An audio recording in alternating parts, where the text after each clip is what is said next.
आपने बोकारो का जिक्र किया है। हाल ही के दिनों में एक मामला जो है वो सामने आया। हालांकि देखिए 9 महीने पहले हुआ था पुष्पा महतो हत्याकांड। हालांकि उनके परिजन का कहना है कि 9 महीने बीत गए, अब तक न्याय नहीं मिला है। नरकंकाल 9 महीनों के बाद मिलता है। इसको किस रूप में ले रहे हैं? लगातार कैंडल मार्च भी निकाला जा रहा है वहाँ। देखिए, सबसे पहला बात है कि इसमें प्रशासन की उदासीनता है। मुझे याद है शायद 4 या 5 महीना पहले उनकी माताजी हमारे जनता दरबार में आई थी।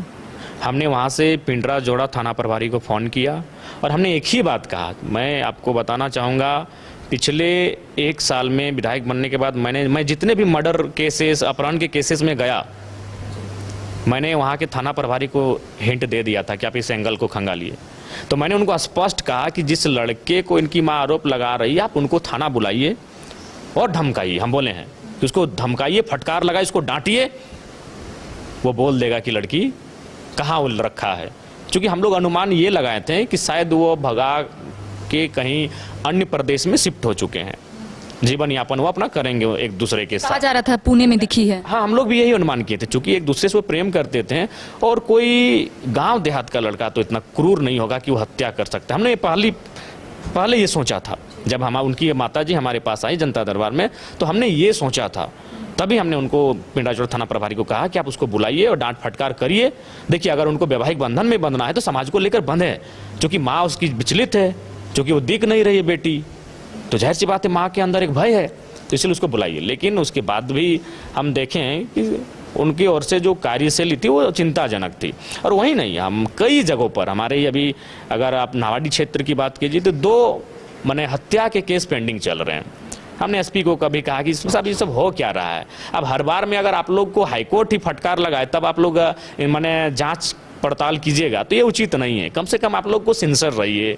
इतनी बड़ी घटना घट चुकी है क्षेत्र को लेकर। पहला बात तो अब 15 दिन में सभी थाना प्रभारियों की मीटिंग बुलाइए, उससे पूछिए कि चोरी के कितने वारदात थे, डकैती के क्या वारदात हैं, दुष्कर्म के क्या आरोप हैं, अपहरण के क्या आरोप हैं, या फिर हत्या के क्या आरोप हैं, और उनका स्टेटस अभी क्या है, क्या कोई लीड है कि नहीं है।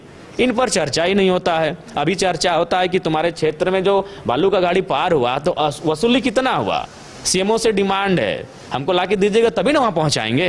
कोयला में कितना इस बार का कमाई हुआ कनेक्शन, बालू वाला गाड़ी से कितना हुआ, लोहा वाला गाड़ी से कितना आपको कनेक्शन हुआ, वो मवेशी का गाड़ी पार हो रहा था उससे आपको कितना कनेक्शन हुआ। तो लाइए सब जल्दी लाइए, ये कड़वी सच्चाई है। और किस एक जगह नहीं, बोकारो रहे, मेरा रहे, कहीं का रहे, पुलिस की जो कार्य प्रणाली है, क्योंकि उनको यह बल मिला है कि भाई हमारा संपर्क तो सीधा सीएमओ से है। छोटी छोटी बातों में हमको ट्रांसफर पोस्टिंग करनी तो सीधे हमको सीएमओ से पैरवी करना पड़ता है।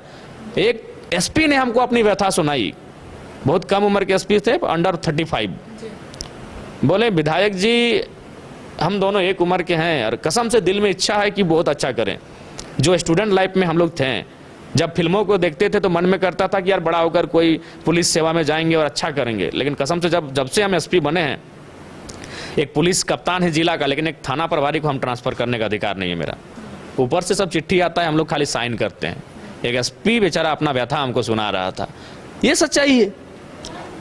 अगर बोल दिया आज के दौर में एक आम व्यक्ति कस्टमर है, एक आम व्यक्ति, एक सामान्य सा व्यक्ति एक ग्राहक है, ब्लॉक के लिए ग्राहक है, अंचल के लिए ग्राहक है, थाना के लिए ग्राहक है। बायोम इंस्टीट्यूट नीट की तैयारी के लिए एक भरोसेमंद नाम। यहाँ अनुभवी फैकल्टी, स्मार्ट क्लासरूम और बेहतरीन टीचिंग मेथड से स्टूडेंट्स को मिलती है मजबूत तैयारी। यहाँ हर स्टूडेंट को मिलता है पर्सनल गाइडेंस और डाउट क्लियरिंग का पूरा सपोर्ट। नीट 2027 और 28 के लिए फेज 1 बैच 9 अप्रैल से शुरू हो रहा है। आज ही बायोम इंस्टीट्यूट से जुड़े और अपने डॉक्टर बनने के सपने को दे सही दिशा। बायोम इंस्टीट्यूट सिर्फ मेडिकल प्रिपरेशन का संस्थान।